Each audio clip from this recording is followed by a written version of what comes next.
sebenarnya agak bingung sih dari agama saya sendiri.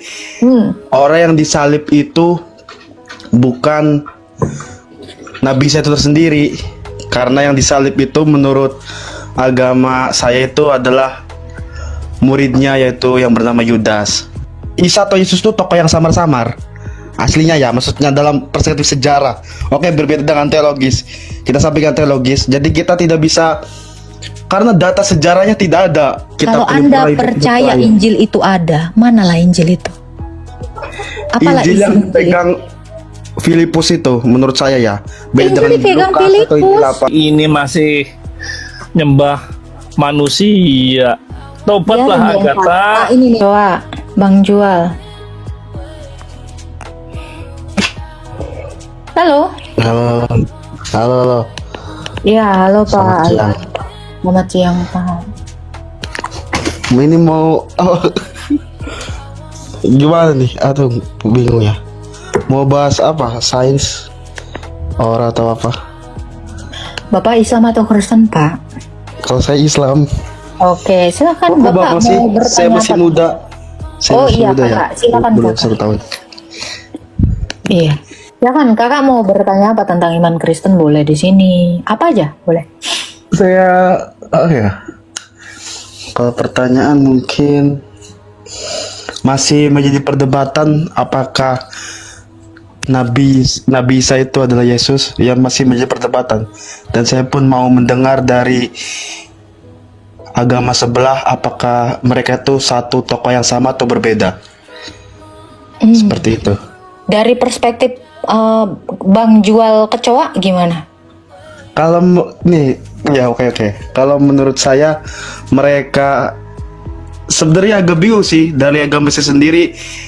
Orang yang disalib itu bukan Nabi saya itu tersendiri, karena yang disalib itu menurut agama saya itu adalah muridnya, yaitu yang bernama Yudas.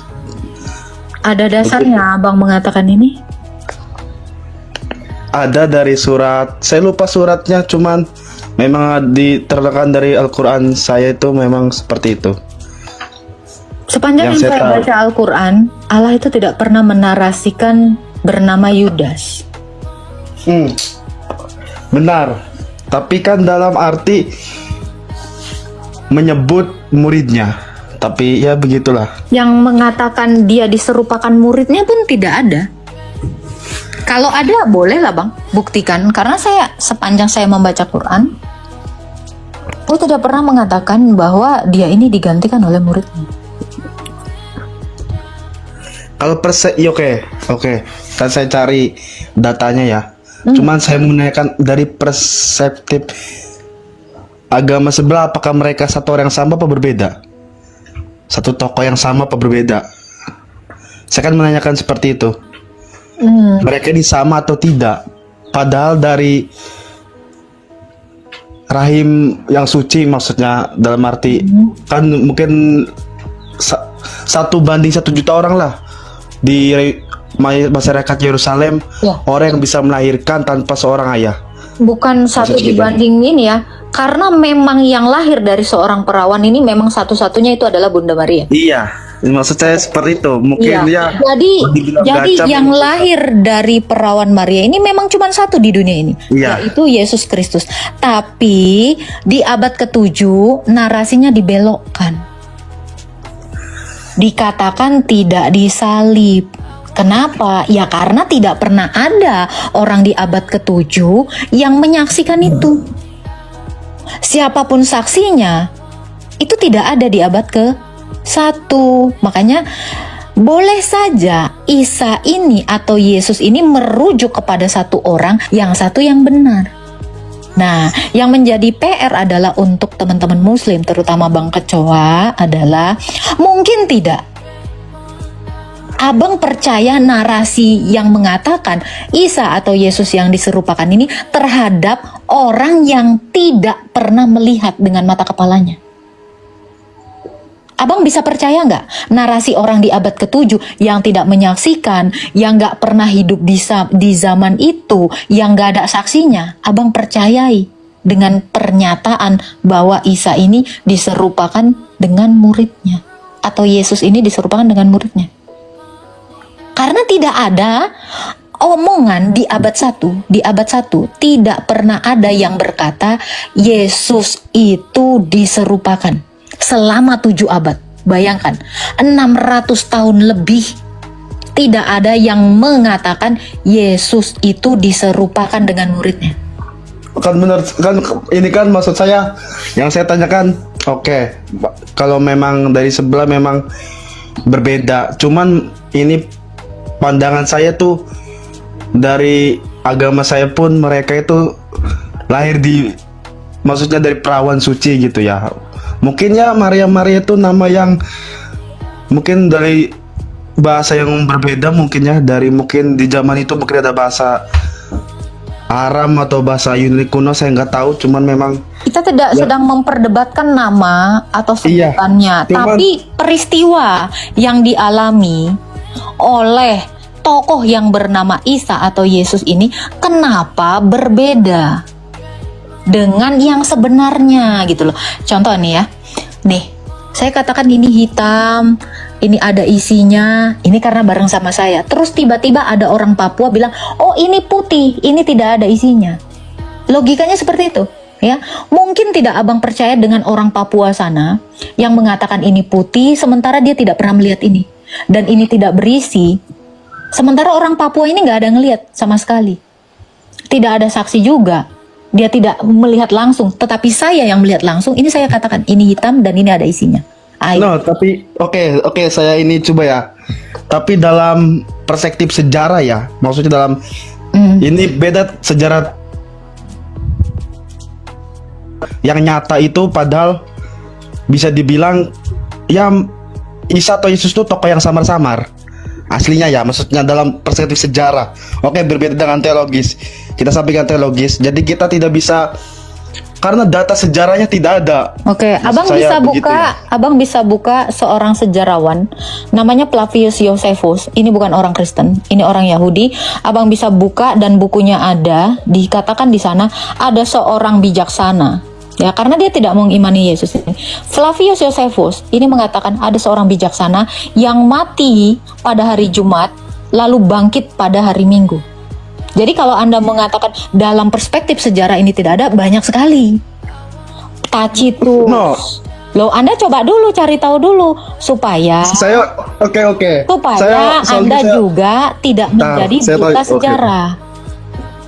Soalnya saya ini orang yang misalnya suka, ibaratnya saya belajar ya dari beberapa agama memang. Cuman menurut saya bukan sebuah apa ya yang kuat gitu, bukti yang kuat gitu menurut saya. Loh, Anda karena bilang dalam kan bukti sejarah, ada bukti sejarah. Iya. Oke, cuman menurut saya itu hanya mungkin cerita ya. Loh, sejarah itu bukan cerita, Pak. Sejarah itu adalah peristiwa yang benar terjadi lalu dituliskan. Saya tahu, cuman memang itu ibaratnya orang nulis gitu, cuman dia tidak memberikan contoh apa fakta-fakta yang ada gitu. Makanya saya bilang kalau Anda mau melihat sejarah, sejarah itu tidak berbohong. Kalau Anda mengatakan sejarah berbohong, kitab kami berbohong, lalu bagaimana dengan kitab Anda? Karena ya saya percaya memang Injil itu ada, karena menurut saya Al-Quran kalau Anda itu percaya Injil itu sempurna ada. ya. Kita itu adalah kitab kalau Anda percaya Injil itu ada, manalah Injil itu? Apalah Injil yang Injil pegang Filipus itu menurut saya ya. Beda Injil dengan dipegang Lukas atau Injil Filipus. apa. Injil dipegang Filipus. Saya pernah baca sejarah, pokoknya Yesus itu atau Nabi Isa itu kalau menurut saya lupa bagian mana, pokoknya dia menyuruh menggunakan Injil yang dibawa Yesus, bukan Injil Lukas atau Injil apapun, saya kurang tahu. Tapi saya pernah baca sih. Dan Baca saya di cari mana, Pak? datanya. Baca di mana? Pokoknya saya ada buktinya, nanti saya lihat dulu, saya lupa. Buku atau blogspot atau apa? Saya Gini Pak, kalau Anda mempercayai buku atau sumber ya, pastikan sumbernya ini, si penulisnya ini ada di abad yang sama. Jadi Kak, sama seperti pertanyaan saya begini, Anda percaya Al-Quran? percaya, saya sangat percaya. Oke, Karena siapa penulis Al-Quran? iya, karena Tuhan saya sendiri. Enggak, saya Dia- nggak tanya itu. Kalau Anda percaya Al-Quran, siapalah penulis Al-Quran yang pertama? Al-Quran itu sebenarnya bukan ditulis ya. Saya nggak nanya itu. Saya nanya Al-Quran yang tertulis itu siapa penulis pertamanya? Saya tahu itu adalah wahyu, tidak apa-apa. Iya. Yang saya tanyakan, siapa penulis pertama Quran? Dan adakah penulis ini mengatakan dia adalah penulis Quran pertama? Tidak ada. Ya sudah. Menurut saya memang Injil tuh memang ada, cuman dalam saya tuh maksudnya suruh mengimani ya kitab-kitab terdahulu. Cuman saya nggak tahu ya, pokoknya memang yang ada di Injil itu memang entah diapakan, saya kurang tahu. Tapi memang Injil kan ada berbagai macam. Saya soalnya setiap gosip saya saya pisahkan dulu gitu. Terus saya cari data-datanya. Iya, narasi Injil itu ada, Bapak tahu nggak sih? Itu dari mana narasi Injil itu ada, diberikan kepada Isa? Ini Anda tahu nggak sih? Apakah benar ada Injil diberikan kepada Isa? Ini cari tahu dulu. Karena Anda tidak menyertakan bukti, tidak menyertakan saksi, tidak menyertakan tulisannya yang mengatakan bahwa Isa ini menerima Injil. Sementara Isanya sendiri tidak pernah menarasikan dia dapat Injil. Karena sampai sekarang Injil yang murni pun tidak diketahui. Loh, kalau begitu kenapa narasikan Isa dapat Injil? Ya karena mungkin Injil memang dikirim untuk Nabi Isa dan mungkin tak dirubah atau diapa, saya tidak tahu. Kemungkinan iman ini kenapa jadi kemungkinan? Iman itu bukannya sesuatu yang pasti. Ini kan begini maksud saya, entah mungkin beribu-ribu tahun mungkin setelah dirubah atau di gimana, saya tidak tahu. Pokoknya yang saya tahu mungkin Injil itu mungkin entah dirubah atau diapakan, saya tidak tahu. Makanya saya tanyakan, ada berapa macam Injil yang ada yang dipercaya begitu. Loh, Anda kan mengimani Injil. Justru ini pertanyaan saya kepada umat Islam. Umat Islam mempercayai bahwa ada Injil diberikan kepada Isa. Nah, ini ada nggak Injilnya? Justru ini yang saya tanyakan kepada kalian. Kenapa kalian beriman kepada Injil, tapi Injilnya nggak ada, dan Isanya sendiri pun tidak pernah mengakui dia menerima Injil gitu loh. Isa ini siapapun kalian tidak tahu. Iya toh, Isa aja kalian narasikan cuman diserupakan lahir dari perawan. Apa yang kalian kenal dari hanya sebatas itu doang gitu? Injilnya ada berapa? Maksud saya Injil yang kalian imani lah, yang orang Islam imani ini kan di dalam rukun iman Islam. Iya, menurut saya iya, saya paham maksudnya. Kan dalam waktu 1 Masehi sampai sekarang kan mungkin udah hampir 2000 tahun ya. Yang saya tanyakan itu apakah isinya dirubah atau tidak? Mungkin kan yang saya imani Injil itu hanya satu. Entah sekarang Injil ada berapa, saya tidak tahu kan. Itu yang saya tanyakan. Itu dulu yang kalian imani ini pastikan dulu ada. Loh, kalau tidak ada, kalian beriman terhadap apa? Ya, karena gini, saya kasih tahu dari perspektif orang Kristen. Ya, ini biar kalian tahu. Injil itu adalah ini. Injil itu adalah pribadi ini. Injil itu bukan kitab, karena Injil itu ini. Tuhan kami itu adalah Sang Injil. Ini yang kami imani dari abad pertama sampai sekarang. Jadi Injil itu bukan kitab, tetapi Injil itu adalah ini. Injil itu adalah Yesus Kristus. Makanya saya bilang, kalian ini mengerti nggak definisi Injil? Bagi kami Injil itu adalah pribadi, ya, karena dia ini datang dalam rupa manusia. Injil ini bukan buku. Makanya kenapa Matius menuliskan tentang ini, bukan tentang buku. Kenapa Markus menuliskan tentang ini? Karena dia bukan buku. Yohanes menuliskan tentang ini. Markus, Lukas ini menuliskan tentang ini. Kenapa isinya berbeda? Bukan isinya berbeda, karena Injil itu adalah pribadi Yesus. Itu yang kami kenal orang Kristen. Lalu Rasul Lukas melukiskan. Nih saya kasih tahu, Rasul Lukas menuliskan Yesus ini adalah sang pencipta dengan cara menggambarkan seperti ini karena dia menciptakan manusia itu dan namanya di sini. Nah, Rasul Lukas melukiskan ini karena Yesus ini adalah pencipta. Dan kami semua adalah ciptaannya Yesus dan nama kami ada di dalam kitab kehidupan. Ini kitab kehidupan. Nah itu, makanya kalian beriman kepada Injil yang dibawa Isa. Karena Injil itu adalah ini kitab kehidupan. Nah, ini saya kasih tahu. Inilah iman orang Kristen. Injil itu adalah Yesus. Kalau kalian melihat ini, bukan artinya Yesus bawa Injil. Ini sang Injil yang menciptakan manusia. Ini dia. Di sini nama-nama yang diciptakannya. Ini maksud Rasul Lukas menuliskan ini. Seperti itu, Pak. Nah, mudah-mudahan nggak salah paham ya. Jadi Injil itu bagi orang Kristen di abad 1 adalah Sang Kristus. Bukan kitab. Seperti itu. Ada lagi, Pak, yang mau ditanyakan? Saya belum mendapatkan jawaban apakah Yesus itu adalah Nabi Isa. Itu yang menurutnya perspektif. Udah, saya tadi udah jawab. Yesus itu dan Isa sebenarnya Berbeda atau sama? Orang yang sama, cuman di abad ke-7 menceritakan lain. Di abad 1 menceritakan yang benar-benar terjadi. Seperti ini tadi saya bilang. Ini adalah botol yang sama, tapi orang Papua bilang ini warna putih, saya yang menyaksikan bilang ini warna hitam. Jadi merujuk kepada botol yang sama.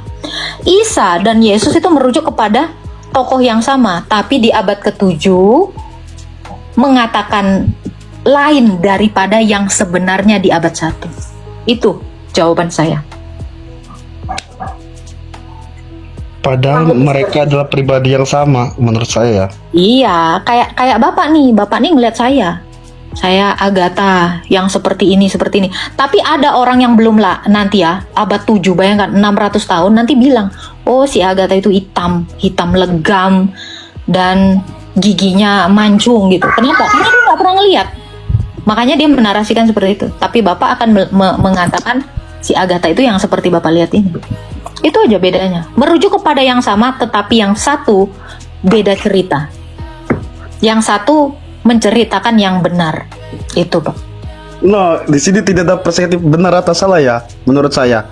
Karena mereka dua-duanya adalah, menurut saya masih ya samar-samar menurut saya. Ya, bukan samar, karena Yesus itu jelas. Kenapa? Karena Yesus itu jelas disaksikan seluruh bangsa Israel. Nah, Isa yang diserupakan ini siapa yang menyaksikan? Kenapa? Orang yang menulis di abad ke-7 punya saksi tidak? Seperti itu, Pak. Itu logikanya. Coba, ada nggak orang di abad 1 yang mengatakan Yesus diserupakan? Tapi orang di abad 1 mengatakan ya, Matius, Markus, Lukas, Yohanes, semua muridnya itu menuliskan kitab dan mereka mengatakan Yesus itu disalib, mati, dan bangkit pada hari yang ketiga. Terlalu banyak. Jadi Anda tidak lagi bisa mengatakan imannya orang Kristen itu samar-samar tentang Yesus. Kenapa? Karena terlalu banyak yang melihat. Bukan samar-samar menurut Samar-samar saya. ini, Tokoh dia itu memang samar-samar tokohnya, karena memang tokohnya tidak samar. Kenapa? Karena asli, dipegang, diraba, disaksikan oleh Rasul Yohanes dan semua Rasul yang lain. Coba tunjukkan sama saya ada orang di abad 1 yang menyaksikan penyamaran itu atau penyerupaan penyaliban itu yang katanya digantikan sama muridnya itu. Coba, siapa saksinya? Apa yang bisa membuktikannya? Orang di abad 1. dalam ini susah. Anda mempertanyakan Tokoh iman itu saya, memang Anda samar-samar. silakan. Gini, Bang. Mungkin sekarang tokoh dia kan samar-samar, jadi mungkin Samar-samar di dalam kitabmu. Di kitab saya terlalu nggak jelas. bisa dong, bukan nggak bisa. Mungkin Kalau kan kamu bilang samar-samar, Musa menuliskan tentang Yesus. Musa menuliskan tentang Yesus. Musa tidak Saya pernah kasih menulis tahu. Yesus ya. Musa Gini, tidak pernah menulis Yesus. Musa menuliskan bahwa Yesus Tidak itu pernah. disalib. Tidak pernah menulis. Tidak pernah menurut saya. Karena kalian tidak punya Taurat. Ya karena memang Taurat itu memang dikhususkan Saya untuk Bani kalau Israel itu. tuliskan di Taurat, saya kalau tunjukkan di Taurat Ulangan 21 ayat 23 ada penyaliban di situ. Bagaimana? Saya juga bisa menunjukkan bahwa Daud menuliskan Yesus itu disalib. Kejauhan, Bos. Bentar. Gini Pak, Anda kan tidak kenal Taurat, tidak kenal Zabur, tidak kenal Injil. Tetapi Zabur, Taurat, Injil ini menuliskan Yesus disalib. Kitab Anda mana yang mengatakan Yesus ini diserupakan? Injil mana yang mengatakan Yesus diserupakan? Taurat mana yang mengatakan Yesus diserupakan? Zabur mana yang mengatakan Yesus diserupakan? Nah ini kesaksian para nabi dan para rasul. Narasi Anda, kesaksian siapa? Satu orang yang saya tidak tahu, yang dia tidak pernah menyaksikan. Nah, itu saya bisa tunjukkan di dalam Mazmur 22 dari ayat 1 sampai ke 19. Dikatakan Yesus itu ditusuk kaki dan tangannya, bukan diserupakan. Itu kata Daud di dalam Mazmur. Musa juga mengatakan di dalam Ulangan 21 ayat 22 bahwa Yesus itu disalib. Nah, ini tidak bisa dibantah. Kenapa? Para nabi 3 kitab ini mengatakan Yesus itu disalib. Makanya saya bilang, ini samar-samar. Ini asal Anda tahu, kitab saya ini menceritakan tentang Yesus. Dia bukan tokoh samar, tetapi dia tokoh nyata. Seperti itu Pak Jual Kecoa. Makanya sebelum Anda mempertanyakan iman orang, tanyakan imanmu. Nah, itu. Semua Alkitab ini menceritakan tentang Yesus. Nah, seperti itu Pak Jual. Coba tanya ke iman Anda. Paham? Pak Kecoa, Jual Kecoa. Itu. Jadi sebelum Anda mempertanyakan iman orang, tanyakan dulu imanmu. Sudahkah itu benar? Siapakah saksinya? Siapakah penulisnya? Nah, itu dia. Yang penting adalah itu. Jadi biar narasi Anda ini tidak sesumbar. Gitu Pak. Ada lagi yang mau ditanyakan Pak Jual Kecoa? Jadi Isa apakah tokoh yang sama atau berbeda? Tokoh yang satu tetapi beda cerita. Cerita abad 1A, cerita abad 2, abad 7 ternyata Jack. Nah itu. Merujuk kepada tokoh yang sama tapi berbeda cerita. Seperti itu Pak Jual Kecoa ya. Saran saya Anda cari tahu iman Anda. Nah seperti itu ya Pak Kecoa ya. Jadi kalau Anda mau menarasikan sesuatu, silakan disertakan buktinya. Gitu Pak. Ada lagi yang mau ditanyakan Pak? Gitu ya. Pikirkanlah dulu iman Anda. Awas kena report. Iya, silakan Pak Jual. Dia tidak bisa. Iya, gitu ya teman-teman ya. Kita menghargai iman Anda, tapi silakan pertanyakan iman Anda. Jangan pertanyakan iman orang terus. Halo, Laode Filsafat. Halo, Assalamualaikum. Ya, Waalaikumsalam Pak. Silakan Pak. Silakan, ada yang mau ditanyakan tentang iman Kristen? Mau tanya ini Bu. Halo. Ada Pak. Silakan.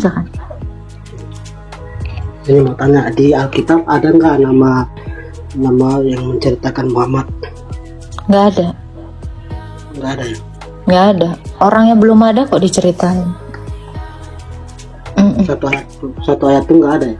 Nggak ada Pak. Terus Yesus itu Tuhan nggak? Ya, Yesus Tuhan. Dari mana ayatnya Bu? Yohanes 13 ayat 13.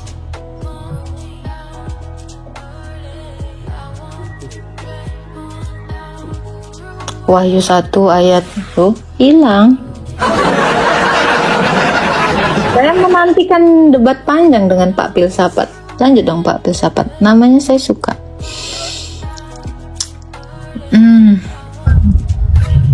Halo Kak Agatha, selamat siang. Selamat siang Pak Ming Liang. Ya Kak Agatha, saya mau sedikit bertanya. Silakan Pak. Juga iman Kristiani nggak apa-apa ya, Busi? Bisa ya? Boleh. Naik lagi aja Pak Laode. Itu tadi di bawah dia jaringannya katanya. Silakan Pak. Kita kan setiap every minute mungkin kita tidak secara sengaja mungkin melihat ada iri, contoh teman atau saudara punya celana ini, terus kita ada iri, itu kan termasuk dosa kecil Kak? Atau Lalu, seperti apa? lalu Tuhan Yesus itu datang untuk mengampuni dosa, apa gunanya? Justru karena ada dosa lah, makanya Yesus itu ada sebagai korban. Nah itu tujuan Yesus itu kan menghapus dosa, mau dosa kecil, dosa besar, dosa apapun itu Yesus itu akan menghapus itu. Yang kami imani orang Kristen itu seperti itu, tidak ada yang lain. I see. Oke. Thank you. Nah, kalau dalam Islam sendiri gimana Pak? Allah menyucikan dosa nggak? Saya kan bukan Islam, jadi kurang paham betul, takut ngomong. Bapak bukan Islam. Bukan. Saya Kristen. Kristen apa Pak? Kebetulan Katolik. Loh, Katolik nanya purgatori sama siapa? Anda tadi Islam, sekarang jadi Katolik. Jadi Bapak ini sebenarnya apa? Saya nggak pernah ngomong Islam. Bapak nggak Oke. pernah ngomong Islam, tapi assalamualaikum ya. Iya, siap. Jual istri di Arab itu Ya Pak, bohong aja terus Pak, teruskan, terus. Kristen sejak kapan? Dia bilang assalamualaikum, terus tiba-tiba Katolik. Takia. Kalau ditanya imannya langsung, saya nggak Islam. Gitulah kira-kira.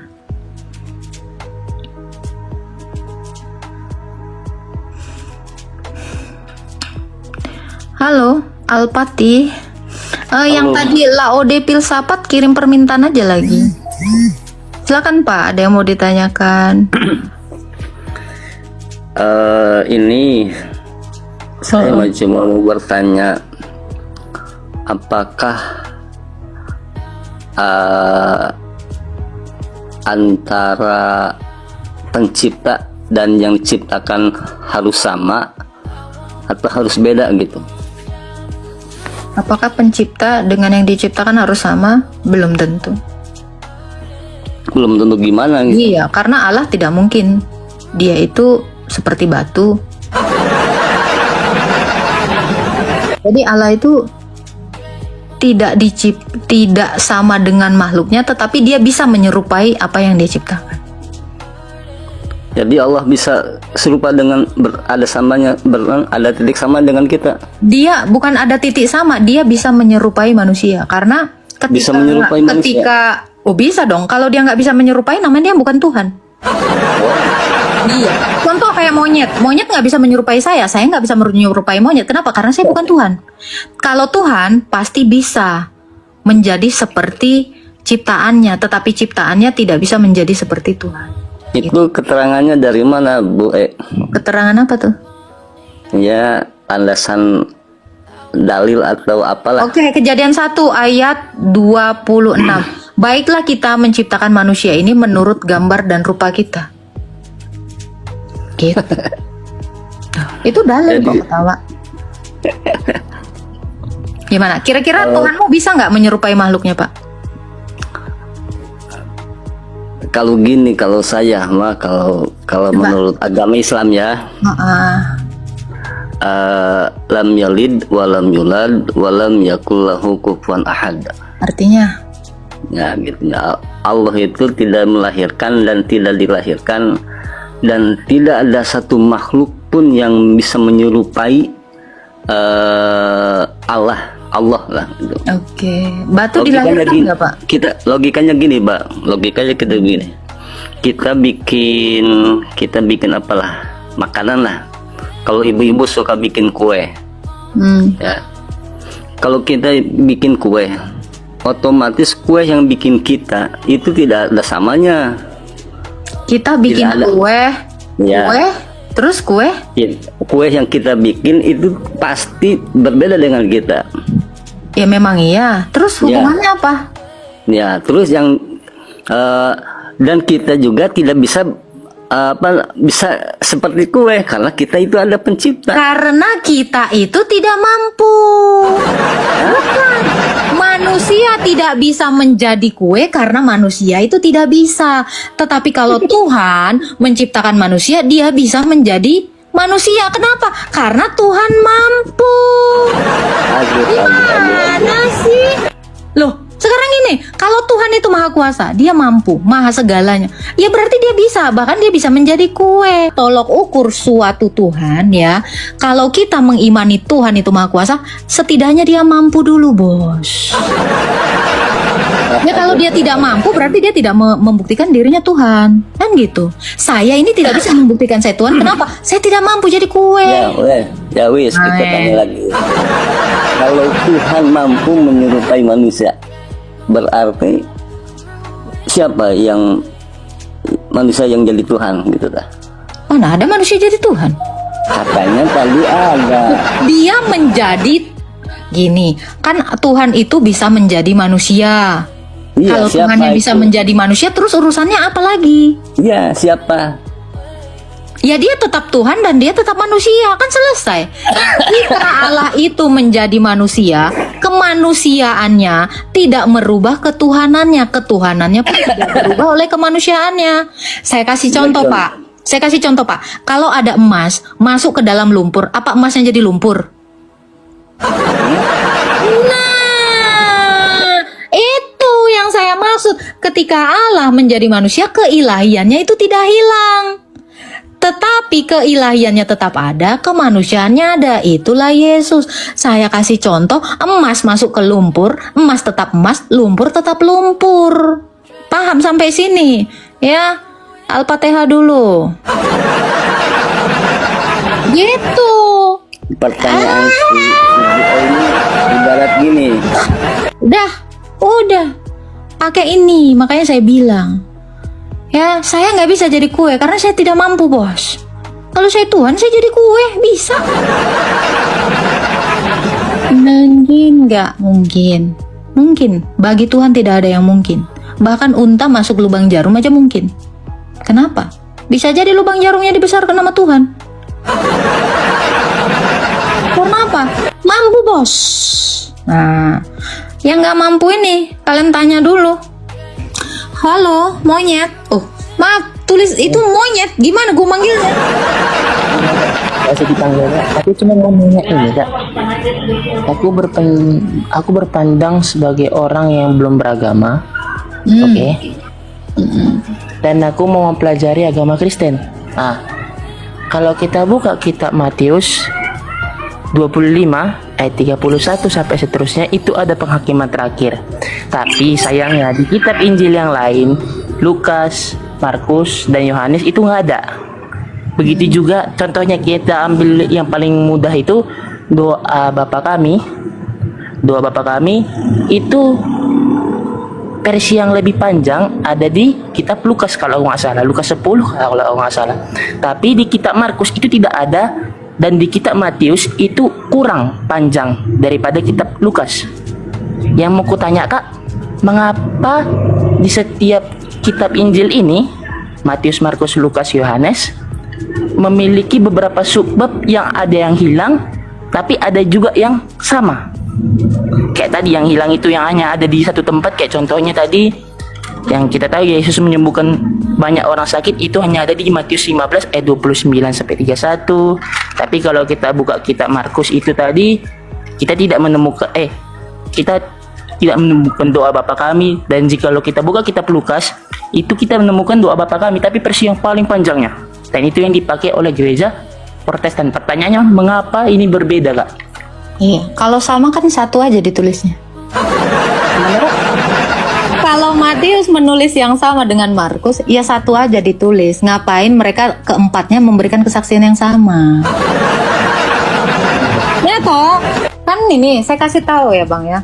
Matius, Markus, Lukas, Yohanes ini menuliskan tentang apa yang mereka saksikan. Jadi apa yang mereka saksikan, apa yang mereka dengar, itu yang mereka tuliskan. Namanya kesaksian.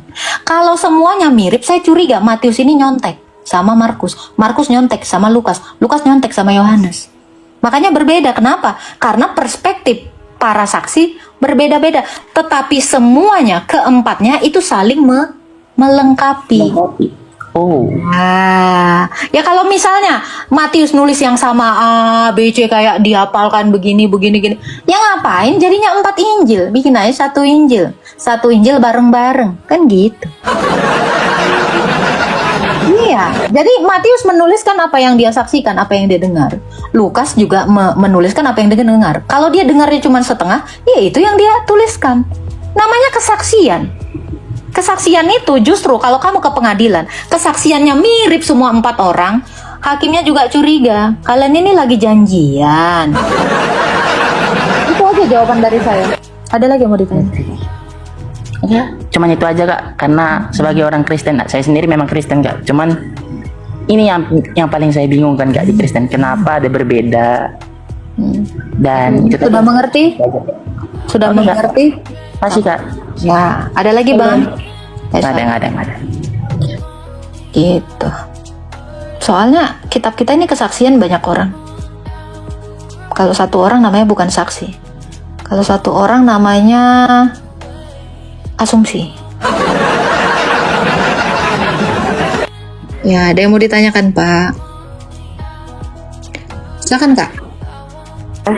Ya. Saya dari Kristen Katolik ya, Katolik Kak. Saya ingin bertanya Kak, yang saya tahu menurut Alkitab ya secara keseluruhan Tuhan kita itu yang benar Tritunggal ya Kak, yang saya tahu menurut Alkitab.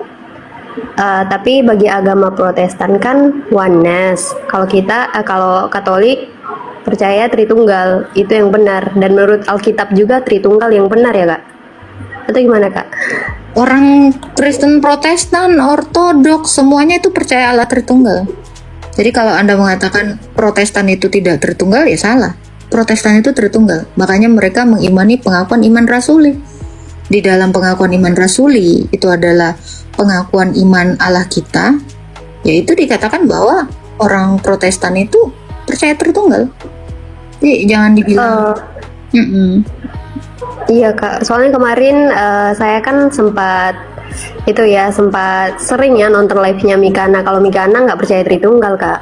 Mikana ada beberapa orang ya dari Kristen sejati, mereka ngakunya dari Kristen sejati, Kristen Protestan Kak. Mereka nggak percaya Tritunggal gitu. Mereka sering bikin room juga untuk apa ya, menghilangkan dogma Tritunggal gitu Kak. Kalau Anda bilang Protestan, Mikana itu bukan Protestan.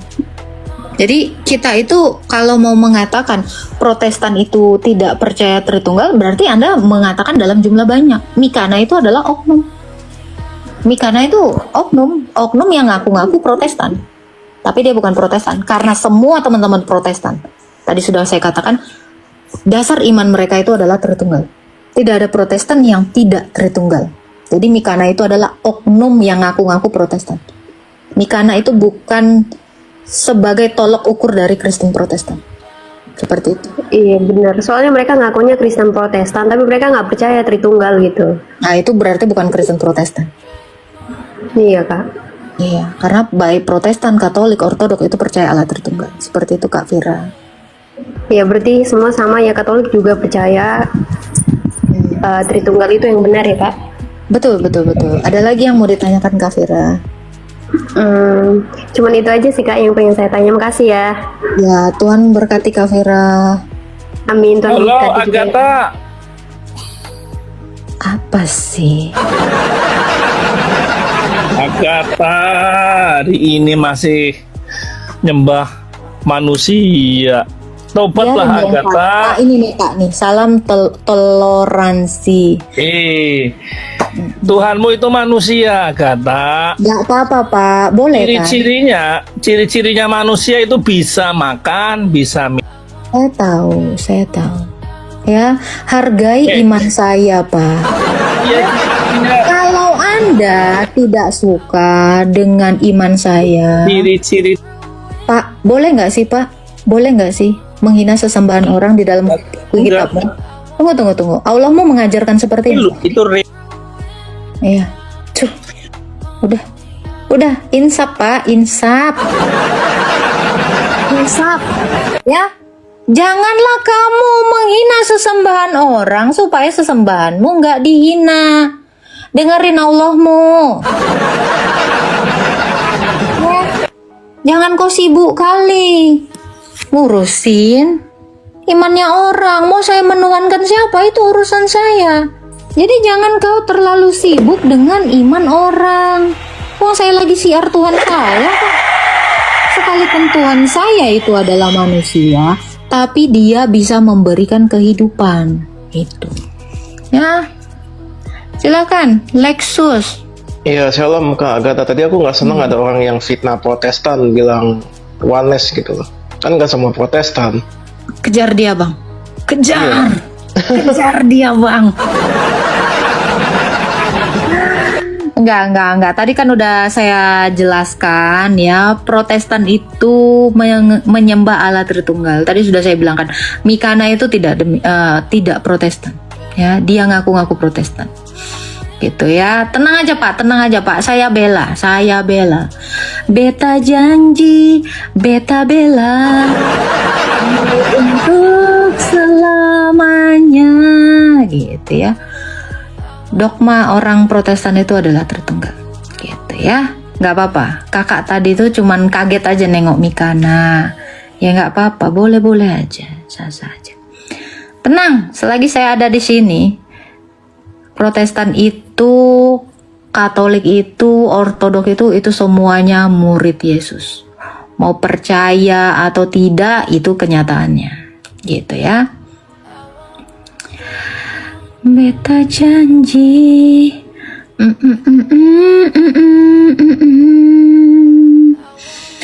Kak, bisakah nyanyi sampai habis?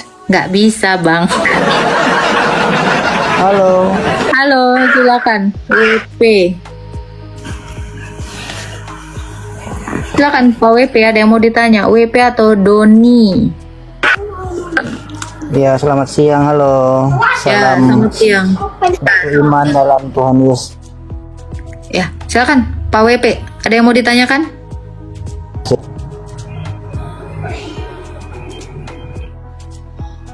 Halo, Pak WP. Macet, Pak. Macet. Pak WP. Miku. Pak. Halo kakak. Halo, silakan Pak Ruli.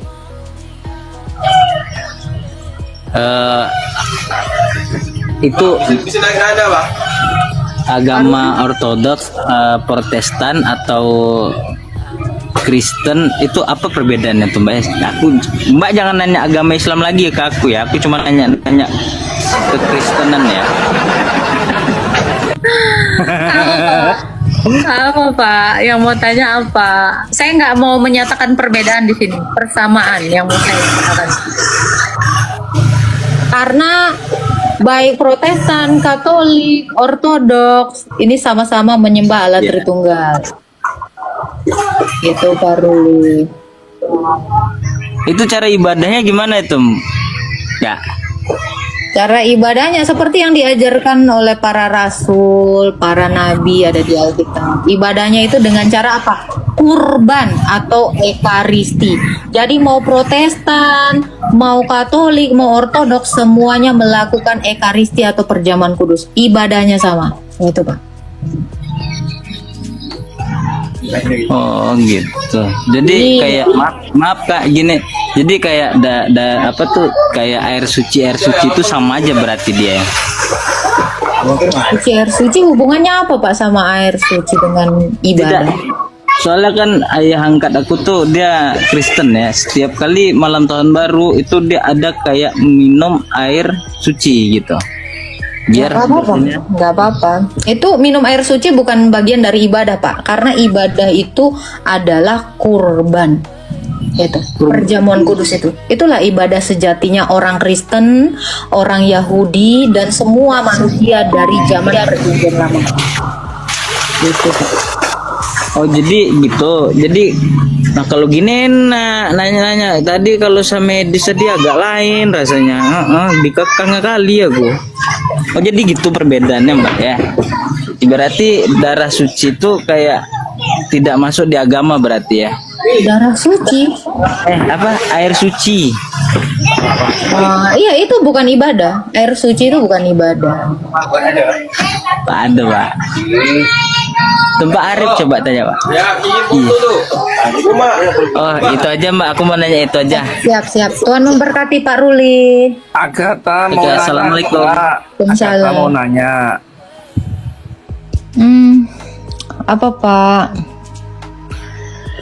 Iya, itu masalah apa namanya, tumbal itu, apakah Yesus itu sama dengan penumbalan kayak kalau dukun kan kalau mau kaya itu menumbalkan anaknya. Nah, si Yesus itu kan dia ditumbalkan juga, sama nggak itu? Udah nggak nyambung kok. Udah. Selamat pagi. Selamat sore, Shalom. Ya, salam Pak Doni. Ada yang mau ditanyakan Pak Doni? Iya, ini saya ingin menanyakan ke Mbak Agatha. Ini masalah mendengar suara Tuhan. Dalam arti kata itu pergerakan hati itu sama feeling itu beda tipis atau gimana? Pergerakan hati sama feeling. Enggak, mendengarkan suara Tuhan yang bukan suara tapi dari pergerakan hati. Itu apa beda tipis dengan feeling kita gitu loh? Mendengarkan suara Tuhan, maksudnya Iya. Tuhan tuh bersuara gitu. Enggak, mendengar suara Tuhan yang kita rasakan dari gerakan hati. Maksudnya gitu. Kalau dikatakan kita mau mendengarkan suara Tuhan, sebenarnya suara Tuhan itu sudah dituliskan. Iya. Ini karena ini adalah suara Tuhan yang ditulis para nabi dan para rasul. Gitu. Jadi Bapak mau mendengarkan yang mana lagi? Apa Bapak mau mengira bahwa Tuhan itu bisik-bisik lagi sama kita? Tuhan itu sudah menyatakan dirinya, bukan bersuara lagi. Dia sudah menampakkan dirinya, menyatakan dirinya di hadapan manusia. Jadi Allah kita itu bukan bayang-bayang lagi. Allah kita itu sudah nyata. Gitu. Kalau feeling ya, saya juga kadang-kadang feeling so blue gitu ya. Agak-agak sakit, agak-agak nggak enak lah. Berbeda gitu. Jadi ini orang Kristen saya kasih tahu ya. Orang Kristen kalau mau mendengar suara Tuhan ini dibaca. Karena ini adalah suara Tuhan yang didengar para nabi dan para rasul yang sudah dituliskan. Jadi nggak ada lagi tuh bisik-bisik. Hei, coba kirim dulu paus sama si Agatha. Itu suara Tuhan. Itu bukan suara Tuhan. Tetapi hatimu itu ingin berniat baik, ingin berbuat baik. Ya, itu maksudnya seperti itu. Itu bukan suara Tuhan. Gitu. Karena kita berbuat baik itu adalah dorongan dari diri kita sendiri. Oleh sebab kita mengasihi Allah, maka kita realisasikan dalam mengasihi manusia. Iya. Jadi suara Tuhan yang sebenarnya ini. Iya. Terkadang pergerakan hati ini ingin melakukan sesuatu yang baik seperti itu loh. Maksud saya itu seperti itu.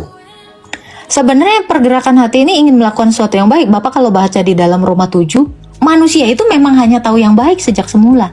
Dan kalaupun ada manusia yang ingin melakukan hal yang baik, karena itu memang fitrahnya. Karena sejatinya manusia itu memang diciptakan baik. Jadi ada rasa baik, perbuatan baik, feeling yang baik di dalam hati manusia karena memang kita itu diciptakan demikian. Dan ketika manusia itu berpikiran jahat, merasakan hal yang jahat, itu adalah pelencengan. Jadi kalau dikatakan manusia itu ada yang berbuat baik, ya itu memang fitrahnya. Itu sejatinya manusia sebelum kita jatuh ke dalam dosa. Gitu. Jadi semua manusia itu memang baik karena Allah menciptakan manusia itu baik. Tidak ada Allah menciptakan manusia itu jahat. Tetapi kejahatan itu adalah upaya memberontak hati nurani kita sendiri. Gitu. Iya. Gitu. Jadi bedakan suara Tuhan dengan feeling, perasaan kita. Gitu. Ya, mesti yang saya alami itu ketika saya mendengar firman, sering mendengar firman, itu pergerakan hati itu kayak ingin melakukan seperti itu. Bukan pergerakan hati ingin melakukan, harus melakukan. Harusnya, rule-nya adalah kita melakukan itu. Tetapi kan keinginan daging kita menolak, ingin melawan Allah. Gitu. Jadi memang harusnya kita itu melakukan apa yang diperintahkan Tuhan. Iya.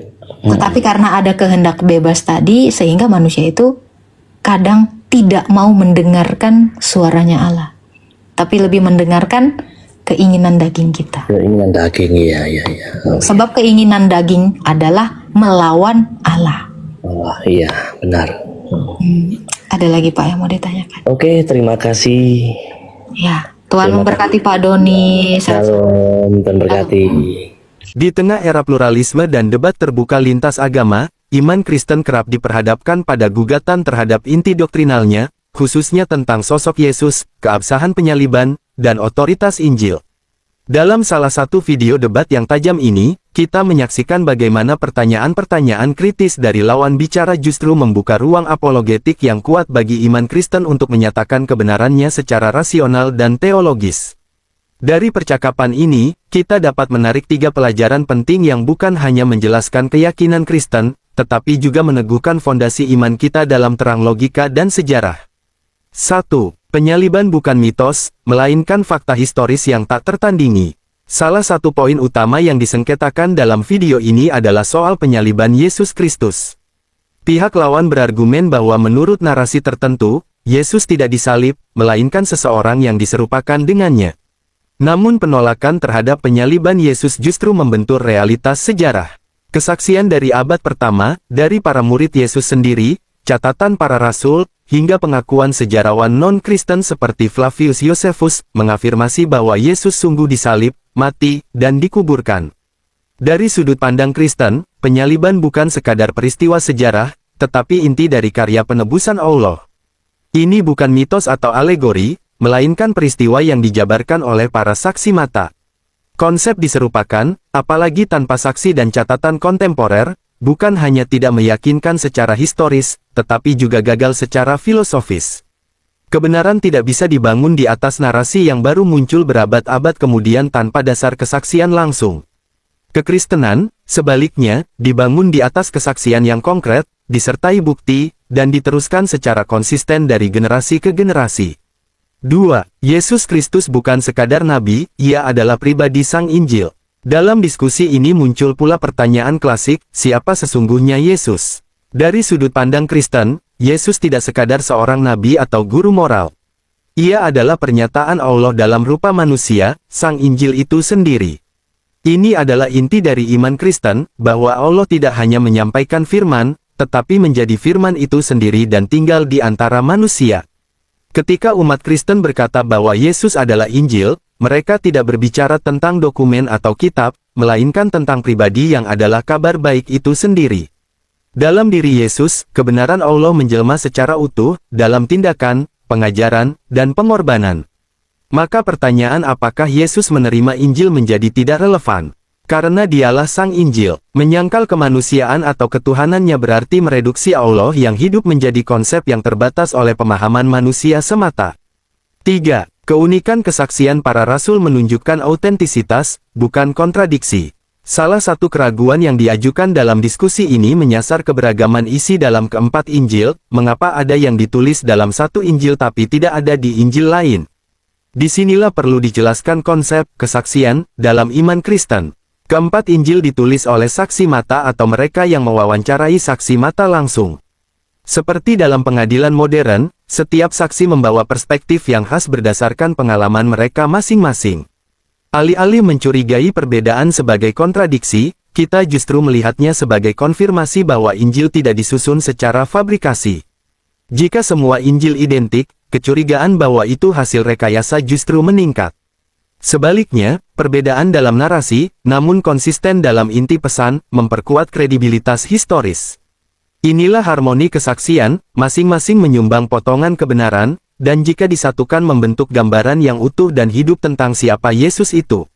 Dari ketiga pelajaran di atas, jelas bahwa iman Kristen tidak dibangun di atas kebingungan atau mitos yang samar, tetapi pada fondasi sejarah, kesaksian nyata, dan pengenalan akan pribadi Allah dalam Yesus Kristus. Penyaliban adalah fakta, bukan opini. Yesus adalah Sang Injil, bukan hanya pembawa pesan. Dan kesaksian para rasul bukan bukti keraguan, tetapi tanda autentisitas pewahyuan.